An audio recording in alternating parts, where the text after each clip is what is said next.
قال موعدكم يوم الزينة وأن يحشر الناس ضحى আল্লাহ রাব্বুল আলামিন জানায় দিয়েছেন পয়গম্বর আপনি জানায় দেন খেলার দিনটা হবে ঈদের দিন। কি দিন? বেঈমানদের যেই বড় দিন, ঈদের দিন, আনন্দের দিন, মেলার দিন, ওই দিন খেলা হবে। এমুক মাঠের মধ্যে খেলা হবে, কারণ ঈদের দিন লক্ষ লক্ষ মানুষ ময়দানের মধ্যে উপস্থিত হবে। হাজার হাজার লক্ষ লক্ষ মানুষের সামনে আপনি খেলবেন, দেখাইবেন আপনার ক্ষুধার পাওয়ার বেশি। ওয়া আইয়ুহশারুন নাসু দুহা, আর সময়টাও আল্লাহ নির্ধারণ করেছেন, সময়টা হলো দুহা। কোন সময়? তো দুহা কোন সময়টা বুঝছেন নি? সূর্য যখন উঠে, যখন পরিপূর্ণ আলো ছড়ায়া যায়, ওই সময়টাকে কি বলে? দুহা বলে। ওই সময় খেলা হবে। মুসা নবী বলছে ঈদের দিন হবে, দুহার সময় হবে খেলা। এবার ফেরাউন পুরা শহর থেকে বাছাই করে করে বড় বড় জাদুঘর, কয় হাজার জাদুঘর একত্রিত করছে? 70,000 জাদুঘর একত্রিত করছে। বেঈমানের দলগুলোর পক্ষে ফেরাউন 70,000, এক মুসার পক্ষে একজন আল্লাহ। বলেন তো দেখি, বেঈমান যদি একসাথে হয়ে যায়, গোটা দুনিয়ার বেঈমান যদি আল্লাহ তাদের সাথে না থাকে, মুমিন যদি একজন দাঁড়ায়া যায়, একজন মুমিনের সাথে যদি আল্লাহ থাকে, বলেন মুমিনের ভয়ের কোনো কারণ আছে নি? এরা নবীর উম্মতের দল। আজকে গোটা বিশ্বের দিকে তাকায়া দেখেন মুসলমানরা কেন মার খাইতেছে, কেন মার খাইতেছে। আজকে আমাদের ঈমান বড় দুর্বল হয়ে গেছে, আমাদের শক্তি, আমাদের ভরসা চলে গেছে দুনিয়ার জিনিসের উপর। আমরা মনে করি সৈন্য বেশি না হইলে আমরা জিততে পারবো না, অস্ত্র বেশি না হইলে জিততে পারবো না। এরা নবীর উম্মতের দল। আল্লাহ বলে না, মুসলমান না, না না, সৈন্যের বলে তোমরা কোনোদিন বিজয়ী হইতে পারবা না, অস্ত্রের বলে কোনোদিন বিজয়ী হইতে পারবা না। আমি আল্লাহ যদি তোমাদের সাথে থাকি, আমি আসমানের ফেরেশতাকে তোমাদের সাহায্যের জন্য পাঠায়া তোমাদের এই বিজয়ের গলামালা পরায়া দেব। सूरज ने दिया अपनी शुआ उनका पैगाम, सूरज ने दिया अपनी शुआ उनका पैगाम। दुनिया है अजब चीज, कभी सुबह कभी शाम, दुनिया है अजब चीज़, कभी सुबह कभी शाम।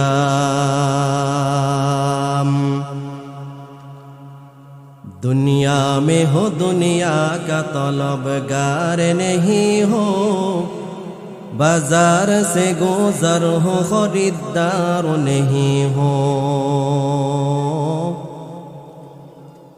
बाजार से गुजर हो खरीदार नहीं हो।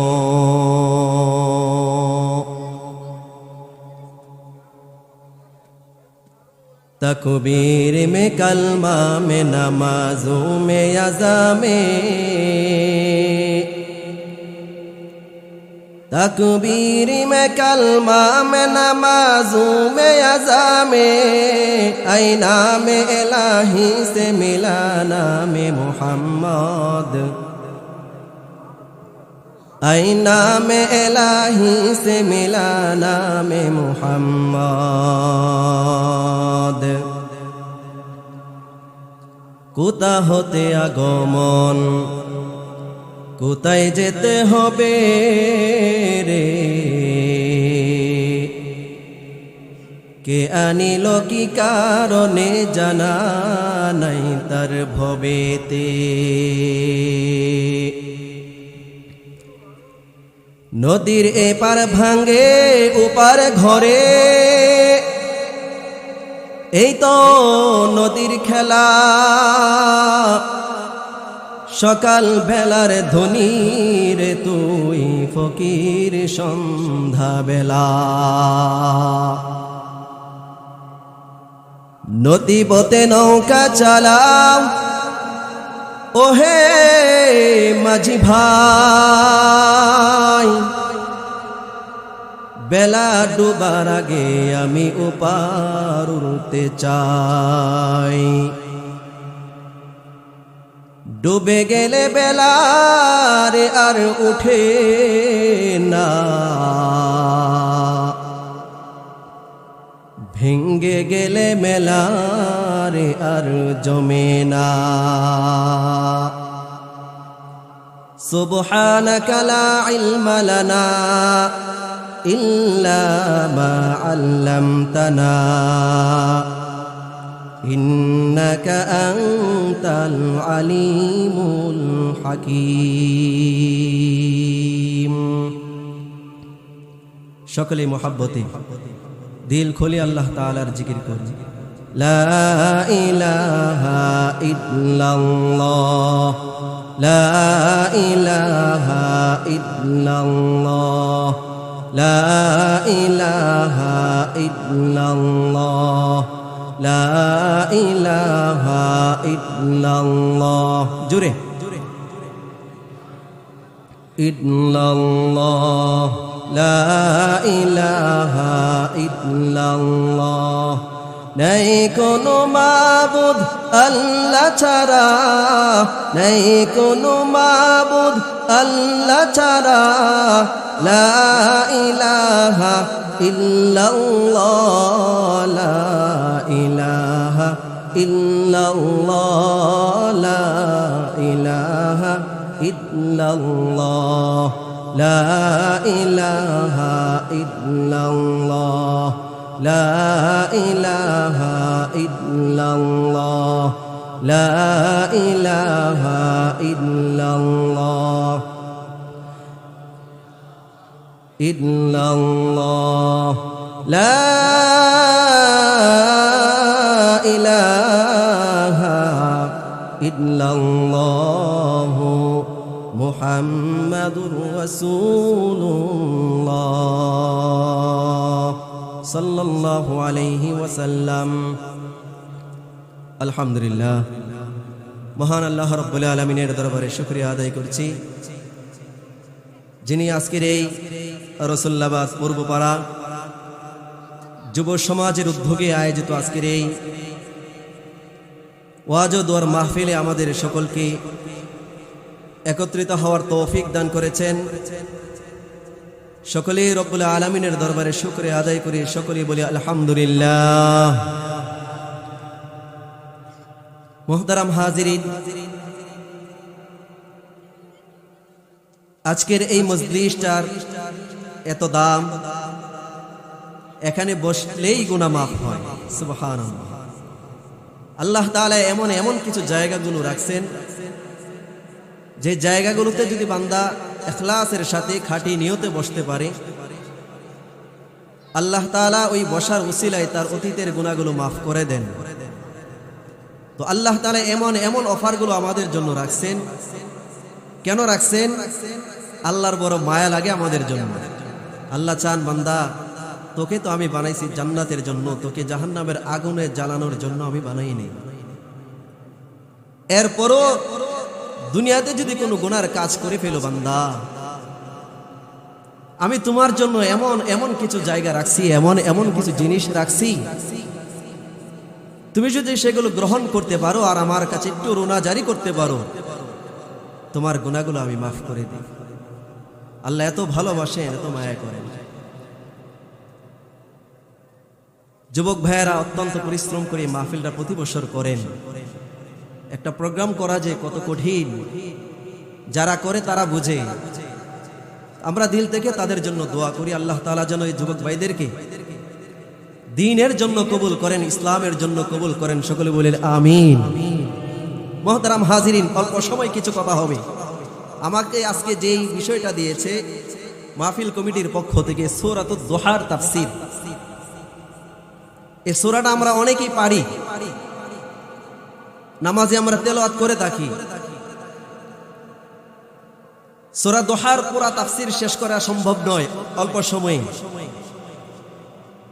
আমি শুধু একটা শব্দের তাফসীর শেষ করব, শুধু এই দুহা যে শব্দটা, এই শব্দের তাফসীর করে আমি শেষ করব। বাকি দুই একটা আয়াত, কেন এই দুহা শব্দটা আল্লাহ উল্লেখ করেছেন এটার কারণটা বলে আমি পাশের দুইটা আয়াতের তাফসীর তরজমা করে ইনশাআল্লাহ আমি আমার আলোচনা শেষ করে দেব ইনশাআল্লাহ। ততক্ষণ আপনারা যারা আছেন আশেপাশে মেহেরবানি করে সকলে আমরা প্যান্ডেলের ভিতরে চলে আসি। মুহতারাম হাজিরিন, মানব জাতির হেদায়েতের জন্য আল্লাহ তাআলা যুগে যুগে অনেক নবী এবং রাসূল প্রেরণ করেছেন। সর্বশেষ মানবতার মুক্তির কান্ডারি হিসেবে যাকে দুনিয়াতে প্রেরণ করেছেন, আকা রামদার তাজদার কা মদিনা সরকারে দো আলম, বিশ্ব মানবতার মুক্তির দূত হযরত মুহাম্মদ মুস্তাফা সাল্লাল্লাহু আলাইহি ওয়াসাল্লামকে আল্লাহ তাআলা দুনিয়াতে পাঠাইছেন মানুষকে আল্লাহর দাওয়াত দেওয়ার জন্য, মানুষগুলোকে অন্ধকার থেকে আলোর পথে আনার জন্য। আল্লাহ রাসূল সাল্লাল্লাহু আলাইহি ওয়াসাল্লাম আল্লাহ তাআলার সেই নবুয়ত প্রাপ্তর পর থেকে জীবনের অন্তিম মুহূর্ত পর্যন্ত তিনি সেই দায়িত্ব পরিপূর্ণভাবে আদায় করে গিয়েছেন। এই দায়িত্ব পালন করতে গিয়ে আল্লাহ রাসূল সাল্লাল্লাহু আলাইহি ওয়াসাল্লাম অনেক নির্যাতিত হয়েছেন, অনেক আঘাতপ্রাপ্ত হয়েছেন। মক্কার কাফের বেঈমানগুলো আল্লাহ রাসূল সাল্লাল্লাহু আলাইহি ওয়াসাল্লামকে অনেক আঘাত করেছে। আপনারা জানেন না ইতিহাস? রাসূল সাল্লাল্লাহু আলাইহি ওয়াসাল্লামের আপন লোকগুলোই নবীজির বিরোধিতা করেছে, গোষ্ঠীর লোকগুলোই নবীজির বিরোধিতা করেছে। যারা রাসূল সাল্লাল্লাহু আলাইহি ওয়াসাল্লামের দাওয়াত পেয়ে ইসলাম কবুল করেছে, মক্কার কাফের বেঈমানগুলো তাদেরকেও শান্তিতে থাকতে দেয় নাই, অনেক অত্যাচার করেছে তাদেরকে। যদি বুঝে থাকেন তাহলে বলেন, মক্কার কাফের বেঈমানগুলো তাদের উপর এত অত্যাচার করেছে, এই অত্যাচারের ভয়ে তারা ঈমান ছেড়ে দিয়েছে, ইসলাম ছেড়ে দিয়েছে, আল্লাহকে ভুলে গেছে? না, বরঞ্চ যতই বাধা দিয়েছে ঈমানের পাওয়ার ততই বাড়ছে। সুবহানাল্লাহ। মুমিনের পাওয়ার তো ঈমানই পাওয়ার। মুমিনকে যেখানেই বাধা দিবে সেখান থেকে ঈমানের জজবা তৈরি হবে। এইভাবে আল্লাহ রাসূল সাল্লাল্লাহু আলাইহি ওয়াসাল্লাম ইসলামের দাওয়াত দিয়ে যাচ্ছেন, আর কাফের বেঈমানগুলো তার সমালোচনা, বিরোধিতা, যা কিছু করার করে যাচ্ছে। আল্লাহ রাসূল সাল্লাল্লাহু আলাইহি ওয়াসাল্লামের উপর কোনো কারণে 3 দিন, কোন riwayতের মধ্যে আছে আর কিছুদিন বেশি ওহী আসা বন্ধ ছিল। আমরা জানি সমস্ত পয়গম্বরগণ ওহীর মাধ্যমে পরিচালিত হন, আল্লাহ তাআলার ওহীর মাধ্যমেই পরিচালিত হন। আল্লাহ রাসূল সাল্লাল্লাহু আলাইহি ওয়াসাল্লামের উপর কোনো কারণে 3 দিন অথবা তার চেয়ে কিছুদিন বেশি ওহী আসা বন্ধ ছিল। এই ওহী আসা বন্ধ থাকার কারণে মক্কার কাফের বেঈমানগুলো চায়ের দোকান, হাট বাজার গরম করে লাইছে যে মুহাম্মাদের রব, মুহাম্মাদের খোদা মুহাম্মদকে ভুলে গেছে। সকলেই বলেন নাউজুবিল্লাহ। মুহাম্মাদের খোদা মুহাম্মদকে ছেড়ে দিয়েছে, ভুলে গেছে। পুরা ময়দান গরম, হাট বাজার গরম, চরম পর্যায়ের বিরোধিতা শুরু করে দিয়েছে, সমালোচনার ঝড়। মুহাম্মাদের খোদা মুহাম্মদকে ভুলে গেছে। এই কথাগুলো আস্তে আস্তে নবীজির কান পর্যন্ত পৌঁছে গেছে। নবীজির কানে আসার পরে নবীজি বড় ব্যথিত হইলেন, অনেক কষ্ট পাইলেন যে এরা আমার বিরোধিতা করতেছে, আমাকে নাকি আমার রব ভুলে গেছে। আরে আল্লাহ কি মুহাম্মদকে ভুলতে পারেন? আল্লাহ কি মুহাম্মদ সাল্লাল্লাহু আলাইহি ওয়াসাল্লামকে ভুলতে পারেন?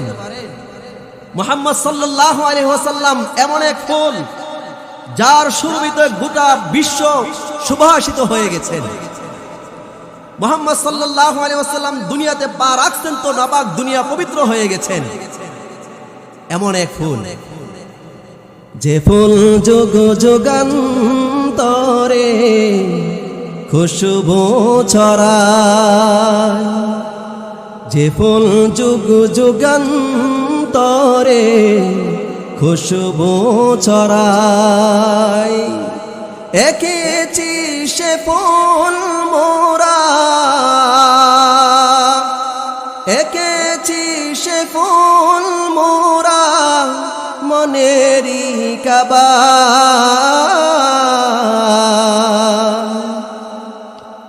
যে ফুল যুগ যুগান্তরে খুশবু ছড়ায়, যে ফুল যুগ যুগান্তরে অন্তরে খুশবু ছড়ায়। সকলে বলি মারহাবা। রাসূল সাল্লাল্লাহু আলাইহি ওয়াসাল্লামের এই ফুলের সুবাসে গোটা বিশ্বটা মাতোয়ারা হয়ে গেছেন। রাসূল সাল্লাল্লাহু আলাইহি ওয়াসাল্লাম চরম পর্যায়ে ব্যথিত হইলেন, মনে বড় আঘাত। নবীজির চাচি, নবীজির আপন চাচি আবু লাহাবের স্ত্রী উম্মে জামিল, সে তো গিয়ে বলতেছে, এ ভাতিজা মুহাম্মদ, কি শুনলাম তোমার রব নাকি তোমাকে ছেড়ে দিয়েছে, তোমার আল্লাহ নাকি তোমার ভুলে গেছে। নবীজির এই চাচি আবু লাহাবের স্ত্রী উম্মে জামিল নবীজিকে সবচেয়ে বেশি কষ্ট দিয়েছে, অনেক আঘাত করেছে। উম্মে জামিল বলতেছে, তোমার খোদা কি তোমার ভুলে গেছে? আর তোমার কাছে যে কোন শয়তানরা আগমন করতো সে কি আর আসে না? নাউজুবিল্লাহ। উম্মে জামিলের কাছে শয়তান হলো জিবরাইল আলাইহিস সালাতু ওয়াস সালাম, কারণ নবীজির কাছে ওহী নিয়ে কে আসতেন? জিবরাইল আলাইহিস সালাতু ওয়াস সালাম। উম্মে জামিল বলতেছে, তোমার কাছে যে শয়তানটা আসতো সে কি আর আসে না? নবীজি এই কথাগুলো শুনে অত্যন্ত ব্যথিত হইলেন। রাহমাতুল লিল আলামিন। এই কথাগুলোর কারণে এমন ব্যথা পাইলেন, নবীর মনে বড় দুঃখ। নবী আল্লাহ তাআলাকে ডাক দিয়ে কয়, দয়ার মালিক, জন্মের আগে আমি বাবাকে হারাইলাম গো আল্লাহ, জন্মের পর মাকে হারাইলাম। ও আল্লাহ, আজকে মানুষ আমাকে বলতেছে আপনি নাকি আমাকে ছেড়ে দিয়েছেন, ভুলে গেছেন। দয়ার মালিক,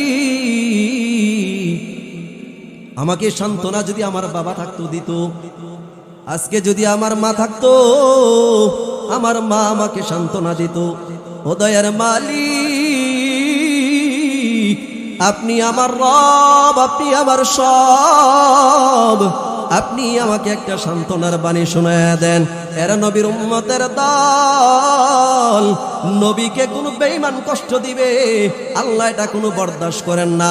আল্লাহর একটা ফর্মুলা হলো, থিওরি হলো, আল্লাহর বিরুদ্ধে যদি কোনো বেঈমান কিছু বলে আল্লাহ বরদাস্ত করে নেয়, সহ্য করে নেয়। কিন্তু আল্লাহর বন্ধু মুহাম্মদ সাল্লাল্লাহু আলাইহি ওয়াসাল্লামের বিরুদ্ধে যদি কোনো বেঈমান আঙ্গুল তুলে কথা বলার চেষ্টা করে আল্লাহ কোনোদিন বরদাস্ত করেন না। নবীজি একটা ফর্মুলা বানায় নিয়েছেন, নবীজির বিরুদ্ধে কাফের বেঈমান কিছু বললে নবীজি বরদাস্ত করে সে সহ্য করেছেন। এরা নবীর উম্মতের দল, কোন বেঈমান যদি আল্লাহর বিরুদ্ধে কিছু বলছে নবী কোনোদিন বরদাস্ত করেন না।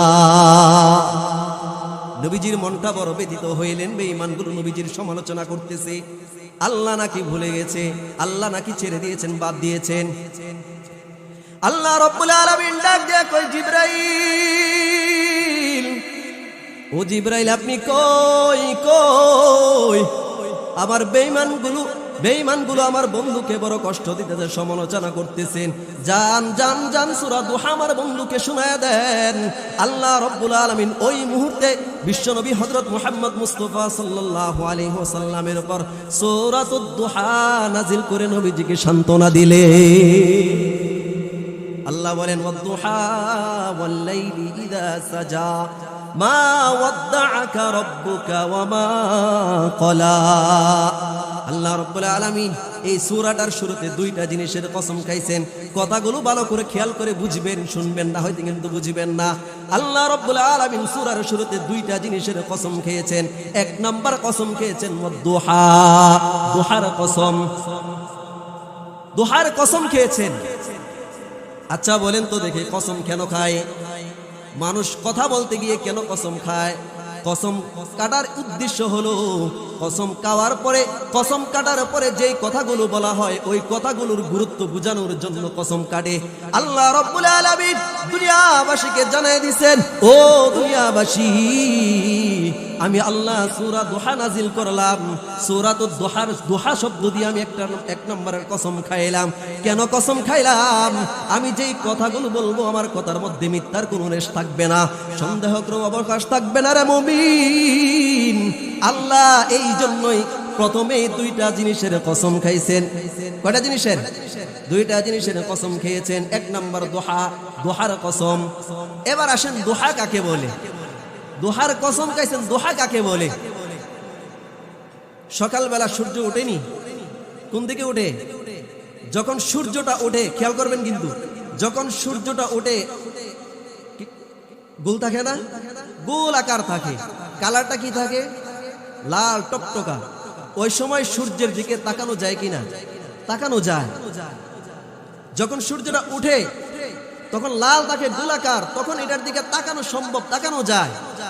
আস্তে আস্তে উপরে উঠতে উঠতে উঠতে উঠতে কিছুক্ষণ পরে দেখবেন পুরা সূর্যটা আর লাল থাকে না, সাদা হয়ে যায়, পরিপূর্ণ আলো গোটা বিশ্বের মধ্যে ছড়িয়ে গোটা বিশ্বকে আলোকিত করে ফেলে। যখন পুরা সূর্যটা পরিপূর্ণতা লাভ করে আলোর মাধ্যমে, তখন কি সূর্যের দিকে আর তাকানো যায়? যায় না। যেই সময়টাই সূর্য পরিপূর্ণ আলো ছড়ায় দেয়, ওই সময়টাকেই আরবিতে বলা হয় দুহা।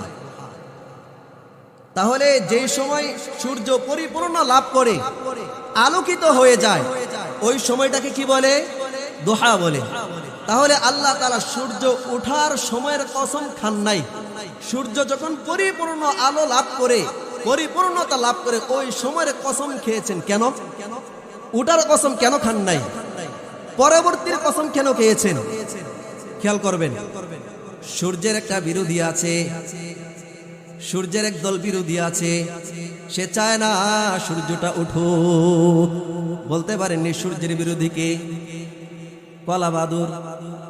কি কলা বাদুর চায় না সূর্য উঠুক।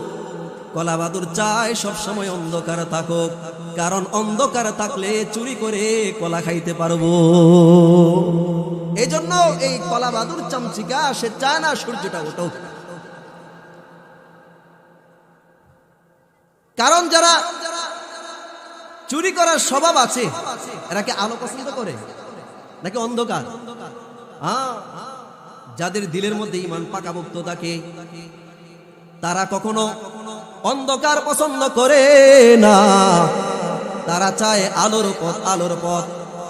আল্লাহ বলেন, নবী আমার, কিতাবুন আনজালনাহু ইলাইকা লিতুখরিজান নাসা মিনাজ যুলুমাতি ইলান নূর। ওগো নবী আমার, আমি আপনার উপর কোরআন নাজিল করলাম। কেন নাজিল করলাম? বন্ধু আমার, যেন আপনি কোরআনের মাধ্যমে মানুষকে অন্ধকার থেকে আলোর পথে টাইনা টাইনা আনতে পারেন। তাহলে যারা দুর্নীতি বা চুরি করার স্বভাব আছে, দিলাম চামচিকার চামচামির কারণে সূর্য যেমন থেমে থাকে না, এদের বিরোধিতার কারণে আপনি থেমে থাকবেন না। নবুয়তের আকাশের সূর্যটাকে আমি আল্লাহ পরিপূর্ণতা দান করব। আমি আপনার পরিপূর্ণতা দান করব। সূর্যের বিরোধী থাকার কারণেও সূর্য কোনোদিন থামে থাকে না। এ নবী আমার, মনটা খারাপ করিয়েন না। মক্কার কাফের বেঈমানগুলো যতই বিরোধিতা করুক, আপনার নবুয়তির সূর্য কোনোদিন থেমে থাকবে না। এই হলো একটা তাফসীর। দোহার এক নম্বর তাফসীর হলো, আল্লাহ ওই সকালের সূর্যের পরিপূর্ণতার কসম খেয়ে বলতেছেন, নবী আমার, সূর্য যেমন চামচিকার চামচামির কারণে বন্ধ থাকে না, আপনি ও মক্কার কাফের বেঈমানদের কারণে থেমে থাকার পাত্র হয়েন না। আমি আল্লাহ আপনার নবুয়তি সূর্যটাকে পরিপূর্ণতা দান করব। তাহলে দোহার সময়টা কোন সময় বুঝছেন তো? যখন সূর্য পরিপূর্ণতা লাভ করেন। এবার আসেন, এই যে পরিপূর্ণতা লাভ করে, এটা কি দৈনিক আসে না? সূর্য তো দৈনিকই উঠতেছে, দৈনিক আইসায় সূর্য পরিপূর্ণ আলো ছড়ায়া দেয়। দোহার সময় তো দৈনিক আসতেছে। তো আল্লাহ কি দৈনিকের কসম খাইছে না বিশেষ কোনো একদিনের কসম খাইছে? এটা জানতে হবে না। যত দৈনিকে সূর্য উঠছে, তো এই দৈনিকের কসম খাচ্ছে নাকি কোনো একদিনের কসম খাইছে? এটা জানার জন্য অনেক পিছনে যাইতে হবে। যাবেন তো ইনশাআল্লাহ? চলেন একটু পিছনে ঘুরে আসি। আল্লাহর একজন পয়গম্বর হযরত মূসা আলাইহিস সালাতু ওয়াস সালাম, নাম শুনছেন নি? গুফতে মূসা বখুদায়ে কুহে তুর, গুফ মুহাম্মদ বখুদায়ে আরশে নূর। গুফতে মূসা বখুদায়ে কুহে তুর, গুফ মুহাম্মদ বখুদায়ে আরশে নূর। মুসা নবী এমন একজন পয়গম্বর, যিনি সব সময় আল্লাহ তাআলার সাথে কথা বলতেন। তুর পাহাড়ে গিয়া পয়গম্বর মুসা আল্লাহ তাআলার সাথে কথা বলতেন। কেমন সম্মান, কেমন মাকাম তার। এ নবীর উম্মতের দল, আমার আপনার নবী আল্লাহ তাআলার সাথে কথা বলছেন আরশে আজিমে। আল্লাহ তাআলার সামনে সরাসরি বসে কথা বলছেন, সরাসরি আল্লাহ তাআলার সামনে বসে কথা বলছেন। পয়গম্বর মূসা, ওনার একটা মুজিজা ছিল, বলেন তো ওনার হাতে মুজিজাটা কি ছিল? হাতের লাঠি। ওমা তিলকা বিয়ামিনিকা ইয়া মূসা, মূসা নবীকে আল্লাহ তাআলা একটা মুজিজা দিয়েছিলেন, হাতের লাঠি। হাতের লাঠির একটা মুজিজা ছিল, এটা ছাড়লে সাপ, ধরলে লাঠি। সুবহানাল্লাহ। মূসা নবী একদিন লাঠি হাতে নিয়ে হাঁটতেছেন, আল্লাহ আয়াত নাজিল করলেন, জানায়া দিলেন, ওমা তিলকা বিয়ামিনিকা ইয়া মূসা, হে মূসা তোমার ডান হাতে কি? বলেন তো দেখি, মূসা নবীর ডান হাতের মধ্যে কি আছে আল্লাহ কি দেখে না? দেখেন কিনা? তাহলে কেন প্রশ্ন করলেন মূসা নবী তোমার ডান হাতের মধ্যে কি? মূসা আলাইহিস সালাতু ওয়াস সালাম জবাব দেয়, ক্বালা হিয়া আসাই, ও আল্লাহ আমার ডান হাতের মধ্যে একটা লাঠি। লাঠি দিয়ে কি করি? লাঠি দিয়ে আমি ছাগলের লতা পাতা কাটি, অন্যান্য কাজগুলো করি, রাখালগিরিও করি, আর অনেক কাজ করি। আল্লাহ বলেন, পয়গম্বর মূসা, আল্লাহ যেহেতু দেখার পরও প্রশ্ন করছেন তোমার ডান হাতের মধ্যে কি, এটা মনোনিবেশ করার জন্য প্রশ্ন করছেন। মূসা নবী উত্তর দিয়েছেন, এটা দিয়ে আমি এই কাজগুলো করি। আল্লাহ বলছেন, পয়গম্বর মূসা, আমি তো জানি আপনি এই লাঠি দিয়ে এই কাজগুলো করেন, কিন্তু আপনি তো জানেন না এটার আরো একটা বিশেষ মুজিজা আছে। বলছেন, আল্লাহ কি মুজিজা? হে পয়গম্বর মূসা, আল্লাহ বলছেন, ক্বালা আলকিহা ইয়া মূসা, আল্লাহ বলছেন, মূসা নবী তুমি তো শুধু অন্যান্য কাজগুলো করছো, এটার মুজিজা তুমি জানো না, আমি আল্লাহ জানায়া দিলাম, তুমি তোমার লাঠিটা মাটির মধ্যে ছেড়ে দাও। আল্লাহ বলছে, ছাড়ো তো দেখি লাঠিটা। মূসা নবী ছাড়ছেন, ফাআলকাহা, মূসা আলাইহিস সালাতু ওয়াস সালাম লাঠিটা ছাড়ছেন, ফাইদা হিয়া হাইয়াতুন তাসআ, যেই মাত্র ছাড়ছে বিশাল এক সাপ হয়ে গেছে। আচ্ছা, আপনারা এখন বসে আছেন, এই যে বাসটা দেখতেছেন, এই বাসটা যদি হঠাৎ করে দেখেন সাপ হয়ে গেছে গা, গেট দিয়ে কয়জন বাইরে হবেন? দরজা ভাঙ্গা এই যে প্যান্ডেল সিরান্দা বের হইবেন না? হুশ থাকবো নি? মূসা নবী যখন লাঠি ছাড়ছে তো সাপ হয়ে গেছে। মূসা নবী ভয় পেয়ে গেছে, পিছন দিক থেকে একটা দৌড় মারছে। আল্লাহ বলছেন, খুযহা ওয়ালা তাখাফ, এ পয়গম্বর মূসা ভয়ের কারণ নাই, ভয়ের কারণ নাই, ধরো ধরো, ভয় পাও না। সানুঈদুহা সিরাতাহাল উলা, তুমি ধরবা, ধরার সাথে সাথে লাঠি, এই সাপ আগে যে লাঠি ছিল আমি লাঠি বানায়া দিব।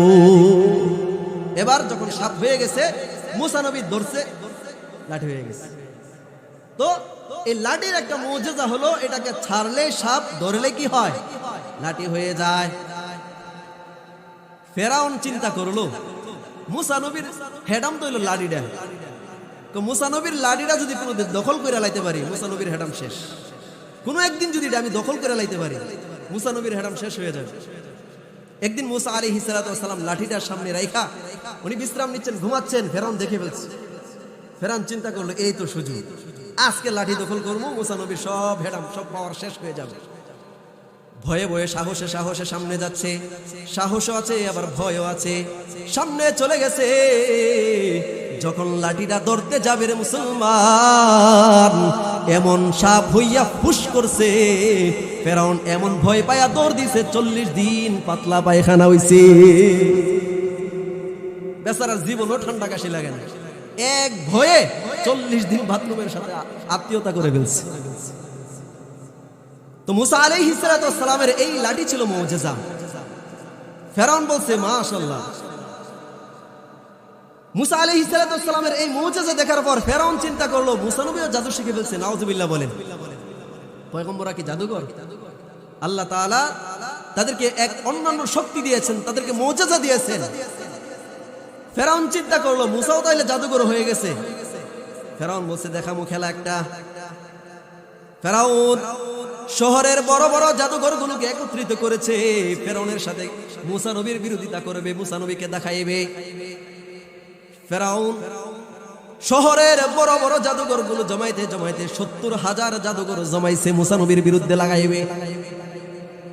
70,000 জাদুঘর মুসা নবীকে গিয়ে বলতেছেন, মুসা তুমিও দেখা যায় জাদু শিখে ফেলছো, আসো একটা খেলা হয়ে যায়, জাদুর খেলা। ওই সময়টা ছিল জাদুবিদ্যার সময়, জাদুবিদ্যার যুগ ছিল। বলছে চলো একটা খেলা হয়ে যাক। কি খেলা? আজকে আমি আর তুমি খেলবা, আমরা এবং তুমি খেলবা, দেখবো তোমার আল্লাহর পাওয়ার বেশি নাকি আমাদের খোদা ফেরাউন সাহেবের পাওয়ার বেশি। কি বলছে? তোমার খোদার পাওয়ার বেশি নাকি আমাদের খোদা ফেরাউন সাহেবের পাওয়ার বেশি, একটা খেলা হয়ে যাক। এদের কাছে এদের খোদা কে? ফেরাউন। মুসা নবী বলতেছেন, দেখো আমি আসছি দুনিয়াতে কালিমার দাওয়াত দেওয়ার জন্য, খেলাধুলা করার জন্য আসি নাই। আমি আসছি ইসলামের দাওয়াত দিছি, তোমরা কবুল করলে করো, না করলে নাই। আল্লাহ রাব্বুল আলামিন সাথে সাথে ডাক দিয়ে কয়, পয়গম্বর মুসা আপনি কি শুনেন না এরা কি কথা বলছে? এরা বলছে দেখবে আপনার খোদার পাওয়ার বেশি নাকি এদের ফেরাউনের পাওয়ার বেশি। সুতরাং আপনিও বলেন খেলা হবে, কারণ বিষয়টা এখন আপনার কাছে নাই, বিষয়টা এখন আমার উপরে চলে আসছে। এরা দেখতে চায় আমার পাওয়ার বেশি নাকি ফেরাউনের পাওয়ার বেশি। এখন যদি আপনি খেলা না খেলেন এরা মনে করবে আপনার খোদার পাওয়ার নাই। সুতরাং বলে দেন খেলা হবে। আল্লাহ যেহেতু বলে দিছে, মুসা নবী দাঁড়া, খেলা হবে, খেলা হবে। মুসা নবী বলতেছেন, বলো কোন দিন খেলা হবে? আল্লাহ আপনি জানায়া দেন কোন তারিখে, কোন দিন, কোন সময়, কোন জায়গায় হবে। قال موعدكم يوم الزينة وأن يحشر الناس ضحى। আল্লাহ রাব্বুল আলামিন জানায়া দিয়েছেন, পয়গম্বর আপনি জানায়া দেন খেলার দিনটা হবে ঈদের দিন। কি দিন? বেঈমানদের যেই বড় দিন, ঈদের দিন, আনন্দের দিন, মেলার দিন, ওই দিন খেলা হবে। এমুক মাঠের মধ্যে খেলা হবে, কারণ ঈদের দিন লক্ষ লক্ষ মানুষ ময়দানের মধ্যে উপস্থিত হবে। হাজার হাজার লক্ষ লক্ষ মানুষের সামনে আপনি খেলবেন, দেখাইবেন আপনার খোদার পাওয়ার বেশি। আর সময়টাও আল্লাহ নির্ধারণ করেছেন, সময়টা হলো দুহা। কোন সময়? তো দুহা কোন সময়টা বুঝছেন নি? সূর্য যখন উঠে, যখন পরিপূর্ণ আলো ছড়ায়া যায়, ওই সময়টাকে কি বলে? দুহা বলে। ওই সময় খেলা হবে। মুসা নবী বলছে ঈদের দিন হবে, দুহার সময় হবে খেলা। এবার ফেরাউন পুরা শহর থেকে বাছাই করে করে বড় বড় জাদুঘর, কয় হাজার জাদুঘর একত্রিত করছে? 70,000 জাদুঘর একত্রিত করছে। বেঈমানের দলগুলোর পক্ষে ফেরাউন 70,000, এক মুসার পক্ষে একজন আল্লাহ। বলেন তো দেখি, বেঈমান যদি একসাথে হয়ে যায়, গোটা দুনিয়ার বেঈমান যদি আল্লাহ তাদের সাথে না থাকে, মুমিন যদি একজন দাঁড়ায়া যায়, একজন মুমিনের সাথে যদি আল্লাহ থাকে, বলেন মুমিনের ভয়ের কোনো কারণ আছে নি? এরা নবীর উম্মতের দল। আজকে গোটা বিশ্বের দিকে তাকায়া দেখেন মুসলমানরা কেন মার খাইতেছে, কেন মার খাইতেছে। আজকে আমাদের ঈমান বড় দুর্বল হয়ে গেছে, আমাদের শক্তি, আমাদের ভরসা চলে গেছে দুনিয়ার জিনিসের উপর। আমরা মনে করি সৈন্য বেশি না হইলে আমরা জিততে পারবো না, অস্ত্র বেশি না হইলে জিততে পারবো না। এরা নবীর উম্মতের দল। আল্লাহ বলে না মুসলমান, না না না, সৈন্যের বলে তোমরা কোনোদিন বিজয়ী হইতে পারবা না, অস্ত্রের বলে কোনোদিন বিজয়ী হইতে পারবা না। আমি আল্লাহ যদি তোমাদের সাথে থাকি, আমি আসমানের ফেরেশতাকে তোমাদের সাহায্যের জন্য পাঠায়া তোমাদের এই বিজয়ের গলা মালা পরাইয়া দেব। দুনিয়ার বস্তুর উপরে আমাদের ভরসা চলে গেছে, ঈমান দুর্বল হয়ে গেছে। وما تشاءون إلا أن يشاء الله إلا أن يشاء الله رب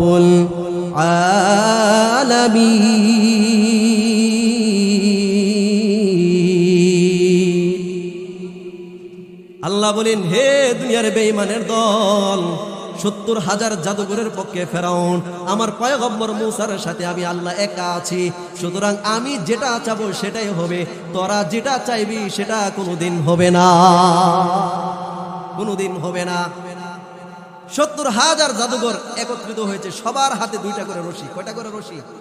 2টা করে রশি। 70,000 জাদুঘর মুসা নবীর কাছে আয়েশা বলতেছেন, মুসা নবী, খেলা শুরু করার আগে একটা নিয়ম আছে আমাদের। কি নিয়ম? দুনো দলের জার্সি এক হতে হবে, দুনো দলের জার্সি এক হতে হবে। এখন আমরা কি আপনার পোশাক পরব না আপনি আমাদের পোশাক পরবেন? মুসা নবী বলতেছেন, দেখো আমার শরীরে এটা হলো নবুয়তি পোশাক, আল্লাহ মনোনীত পোশাক, এটা আমি খুলতে পারবো না, সুতরাং তোমরাই আমার পোশাক পরে নাও। এবার সবাই পাঞ্জাবি টুপি জুব্বা পরে ফেলছে, পয়গম্বরের পোশাক পরে ফেলছে। এ মুসলমান বলেন তো দেখি, পয়গম্বরের পোশাক যদি পরে সবাইকে কি ফেরাউনের দলের মনে হবে নাকি মুসা নবীর দলের মনে হবে? আল্লাহ বলেন, বিজয় তো মাত্র শুরু হয়েছে, পোশাকের মাধ্যমে বিজয় আমি শুরু করাইয়া দিলাম। এইবার জাদুকররা বলতেছেন, পয়গম্বর মুসা বলেন তো খেলা কে আগে শুরু করবে? খেলা শুরু করবে কে আগে? আপনি শুরু করবেন না আমরা শুরু করব? মুসা নবী বলে, তোমরাই শুরু করো। জাদুকররা হাসতেছে, একটা কইতেছে, মোল্লারা বেক কর, দেখছো হুজুরা আসলে বেক কর। আছে না আমাদের সমাজে, হুজুরা বুঝে না, কিছুই বুঝে না। হ্যাঁ ভাই, সবাই বুঝে, কিন্তু তারা সরল সোজা ভাবে সাদা সিধা জিন্দেগি ভাবে দুনিয়াতে কাটায় যাইতে চায়। এক বাদশা একটা ঘোষণা দিছে। ঘোষণা কি দিছে? কোন ব্যক্তি যদি আমাকে একটা মিথ্যা কথা শোনাইতে পারে, তাকে আমি মনে করেন উদাহরণস্বরূপ তাকে 5 লাখ টাকা দিব। কয় লাখ? কেন? সে যদি আমাকে একটা মিথ্যা কথা শোনাইতে পারে, এবং এমন মিথ্যা কথা শোনাইতে হবে যে মিথ্যা কথাটা আমি কখনো শুনি নাই। মন্ত্রীরা বলতেছে, আপনি কি পাগল হয়ে গেছেন বাদশা? কত মিথ্যা কথাই তো আছে যেগুলো আপনি জানেন না। কত মানুষ আইসা মিথ্যা কথা বলবে, আপনি টাকা দিতে হবে। আপনি কি একটা প্রতিযোগিতা দিচ্ছেন? বাদশা বলে, আরে মিয়া, আমি তো আগেই সিদ্ধান্ত নিয়েছি বা আগেই সাইজ করে রাখছি, যেই আমার কাছে যেই মিথ্যা কথা বলবে আমিও বলবো, এটা আমি জানি। ওই মিথ্যা কথা বললেই আমি কি বলবো এটা আমি জানি। ওই জানলে বললেই তার টাকা নিতে পারবে না। একজন গেছে এক হুজুরের কাছে, আলেমের কাছে, হুজুর আমি বড় গরিব মানুষ, আমাকে একটা পদ্ধতি শিখাই দেন, যে পদ্ধতির মাধ্যমে 5 লাখ টাকার পুরস্কারটা যেন আমি জিততে পারি। হুজুর এবার একটা পদ্ধতি শিখাই দিছে, তুমি গিয়া বাদশারে বলবা, বাদশা আপনার বাবার কাছ থেকে আমার বাবা 5 লাখ টাকা পাইতো, আপনি জানেননি? এ বাদশা, আমার বাবা আপনার বাবার কাছ থেকে 5 লাখ টাকা পাইতো, আপনি জানেননি? বাদশাহ যদি উত্তর দেয় জানি, তাহলে বলবে দেন না কে? আর যদি বলে জানি না, তাহলে বলবে মিথ্যা কথা হইছে, টাকা দেন। আটকা পড়ছেনি? হুজুরা সবাই বুঝে। 70,000 জাদুঘর বলতেছে, মুসা নবী দেখছনি, আমরা 70,000 জাদুঘর যদি খেলা শুরু করি, উনি খেলার টান পেয়ে পড়ে, ওনার অস্তিত্ব থাকবে। উনি যদি আগে শুরু করতো, পরবর্তীতে আমরা একটা খেলার সুযোগ পাইতাম। আমরা শুরু করলে ওনার তো অস্তিত্ব থাকবে না। মুসা নবী বলছে, তোমরাই শুরু করো। এবার 70,000 জাদুঘর, 2 হাতের মধ্যে 2টা করে রশি, জাদু মাইরা ছাড়ে আর সাপ হইয়া দৌড়। জাদু মাইরা ছাড়ে রশি, সাপ হইয়া দৌড় মারে। তাহলে 70,000 জাদুঘর যদি 2টা করে রশি ছাড়ে, কয়টা হবে সাপ? 1,40,000 সাপ হইয়া মাঠের মধ্যে দৌড়াদৌড়ি শুরু করছে। কয় হাজার সাপ হইছে? এদিক খেয়াল করে, কয় হাজার সাপ হইছে? 1,40,000 সাপ হইয়া এদিক হেদিক দৌড়াদৌড়ি শুরু করছে। আল্লাহ বলেন, ফাআউজাসা ফি নাফসিহি খিফাতাম মুসা। মুসা নবী তো মানুষ, তিনি ভয় পেয়ে গেছেন, এত সাপ দেখে ভয় পেয়ে গেছেন। কুলনা লা তাখাফ ইন্নাকা আনতাল আ'লা। আল্লাহ বলেন, পয়গম্বর মুসা, ভয়ের কোনো কারণ নাই, আজকে বিজয়ের মালা আমি আল্লাহ আপনার গলার মধ্যে পরাইয়া দেব। মুসা নবী বলছে, আল্লাহ তাআলা সান্ত্বনা দিচ্ছে, আর ভয় পাইও না, আমি তো আছি তোমার সাথে। আচ্ছা, প্রধানমন্ত্রী যদি একজনকে বলে, হে তুমি ডরাইও না, আমি তোমার সাথে আছি, বেচারা কি মানুষ মনে করবে? একটা সাহস চলে আসবে। মুসা নবী এবার সাহস বাইরে গেছে গা, বলছে আল্লাহ কি করতাম? আল্লাহ বলেন, আলকিমা ফি ইয়ামিনিক, তোমার ডান হাতের মধ্যে যেটা আছে এটা ছাইরা দাও। কি আছে? লাঠি আছে। বলছে এটা ছাড়ো। মুসা নবী এবার ছাড়ছেন। ছাড়ার সাথে সাথে বিশাল বড় সাপ হইছে। সাপ হইয়া একটা হা করছে, হা করে পিছন দিক থেকে একটা উল্টা শ্বাস দিছে, 1,40,000 সাপ তার পেটের ভিতরে চলে আসছে। সুবহানাল্লাহ, 1,40,000 সাপ এক লুকমায় তার সাপের ভিতরে চলে আসছে। সব শেষ, সব শেষ হয়ে গেছে। জাদুকররা বলে, হাই হাই, এটা কি দেখলাম? এ মুসলমান, তাফসিরে রুহুল মাআনির মধ্যে আছে, তাফসিরে রুহুল কুরআনের নূরুল কুরআনের মধ্যেও আছে, এই যে মুসা নবীর সাপটা যে হা করছে, মাঝখানে যে ফাঁক হয়েছে 80 হাত ফাঁক হয়েছে। এই যে হা করছে, কয় হাত ফাঁক হয়েছে? 80 হাত, এক লুকমায় সব শেষ। জাদুকররা চিন্তা করলো, আমরা এলাম দেশের বাছাই বাছাই করা জাদুঘর, মুসা নবীটা কি জাদু দেখাইলো? না না, এটা কোনো দুনিয়ার কোনো জাদু হইতে পারে না। জাদুকররা বলতেছে এটা হয়তো নিশ্চয়ই কোনো অলৌকিক একটা শক্তি আছে। ফাউলকিয়াস সাহারাতু সুজ্জাদা ক্বালু আমান্না বিরাব্বি হারুন ওয়া মূসা। 70,000 জাদুকর চিন্তা করে দেখলো, না না না, দুনিয়ার কোনো জাদুঘরের এই ক্ষমতা হইতে পারে না, নিশ্চয় নিশ্চয় এটা কোনো অলৌকিক একটা শক্তি আছে। সাথে সাথে আল্লাহ রাব্বুল আলামিন ডাক দেখো, জিবরাইল আপনি একটু মাঠের খেলার মাঠের অবস্থাটা একটু দেখেন তো কেমন দেখা যায়। জিবরাইল তাকায় বলতেছেন, আল্লাহ আমি তো তাকায় দেখতেছি মাঠের ময়দানে, মাঠের মধ্যে শুধু পয়গম্বরের উম্মতই দেখা যায়, পয়গম্বরের দলের দেখা যায়, কারণ পোশাক তো পরে আছে। আল্লাহ বলতেছেন, জিবরাইল যে লোকগুলো পয়গম্বরের পোশাক পরে পয়গম্বরকে সম্মান দেখাইছে, কে আগে খেলা শুরু করবে?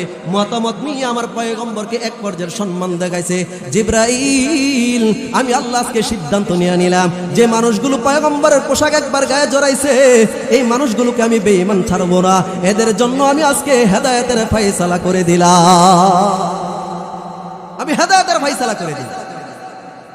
70,000 জাদুঘর সেজদায় পড়ে কালিমা পড়ে মুসলমান হয়ে গেছে। যেই সময় তারা মুসলমান হয়েছে, যেই সময় খেলাটা হয়েছিল, ওই সময়টাই ছিল দোহা। ওই দোহার কসম খেয়ে আল্লাহ বলতেছেন, নবী আমার আমি দোহার কসম খাইলাম, ওয়াল লাইলি ইযা সাজা, অন্ধকার রজনীর কসম খেয়ে বলতেছি, মা ওয়াদ্দাআকা রাব্বুকা ওয়া মা ক্বালা। মক্কার বেঈমানগুলো বলতেছে, আমি নাকি আপনাকে ছেড়ে দিয়েছি, আমি নাকি আপনাকে ভুলে গিয়েছি। না না, আমি আপনাকে ভুলে যাই নাই নবী আমার, আমি আপনাকে ভুলে যাই নাই, আপনার প্রতি আমি অসন্তুষ্ট হই নাই, আমি আপনাকে ছাড়িও নাই, আপনাকে ভুলেও যাই। নবীকে আল্লাহ তাআলা সান্ত্বনা দিয়েছে। নবী এমন নবী, তিনি আমাদেরকে সান্ত্বনা দিয়েছেন। সুতরাং রাসূল সাল্লাল্লাহু আলাইহি ওয়াসাল্লামের সুন্নত তরিকায় আমাদেরকে চলতে হবে তো ইনশাআল্লাহ, চলবেন তো ইনশাআল্লাহ। রাসূলের সুন্নত তরিকায় চলে যদি আমরা কবরে যাইতে পারি, আমাদের কবর সুন্দর হবে, না হয় কিন্তু সব শেষ হয়ে যাবে, চোখ বন্ধ হয়ে যাবে, দুনিয়ার সমস্ত রঙিন স্বপ্নগুলো শেষ হয়ে যাবে, মাটির সাথে একাকার হয়ে যাবে কিনা। 6 দিনে পরে নখ খসে যাবে, 9 দিন পরে চুল। কবরের মধ্যে 6 দিন পরে আপনার নখগুলো খসে যাবে, 9 দিন পরে চুল খসে যাবে। 6 দিন পরে নখ খসে যাবে, 9 দিন পরে চুল। কবর গাহের সামানে নিতে কইরো না কেউ ভুল, কবর জায়গা ভালো নয়, কবর জায়গা ভালো নয়, কবর জায়গা ভালো নয়। আমলে দিয়ে কবরে গৃহ সাজিয়ে নিতে হয়, আমলে দিয়ে কবরে গৃহ সাজিয়ে নিতে হয়। 17 দিনে পেটে পেটে শেষ পুকার খাদ্য হবে, 60 দিন পরে গোশত থাকবে না, কঙ্কাল পরে রবে। 90 দিন হাড়গুলি সব, 90 দিন হাড়গুলি সব আলাদা হয়ে রয়, কবর জায়গা ভালো নয়, কবর জায়গা ভালো নয়, কবর জায়গা ভালো নয়। আমলে দিয়ে কবরে গৃহ সাজিয়ে নিতে হয়, আমলে দিয়ে কবরে গৃহ সাজিয়ে নিতে হয়। দেহের চেয়ে অহম বড়, লুভ লালসার পাহাড়, হিংসাই চলে বিবেক হলো নফসের কালো আহার। আমার কারণ সবারই এই, আমার কারণ সবারই এই, পরিণতি পরিচয় কবর জায়গা ভালো নয়, কবর জায়গা ভালো নয়, কবর জায়গা ভালো নয়। আমলি দিয়ে কবরে গৃহ সাজিয়ে নিতে হয়, আমলি দিয়ে কবরে গৃহ সাজিয়ে নিতে হয়। আমল দিয়ে কবর সাজাইবেন তো ইনশাআল্লাহ। 5 ওয়াক্ত নামাজ পড়বেন, রাসূলের সুন্নত তরিকা চলবেন, দুনিয়াও সুন্দর হবে, কবরও সুন্দর হবে, আখিরাত সুন্দর হবে। আল্লাহ তাআলা আমাদের সবাইকে রাসূলের সুন্নত তরিকায় জীবন চালাইতে পারি তৌফিক দান করেন। সকলে বলে আমিন। ওয়া আখির দাওয়ানা আলহামদুলিল্লাহি রাব্বিল আলামিন। আসসালামু আলাইকুম ওয়া রাহমাতুল্লাহি ওয়া বারাকাতুহু।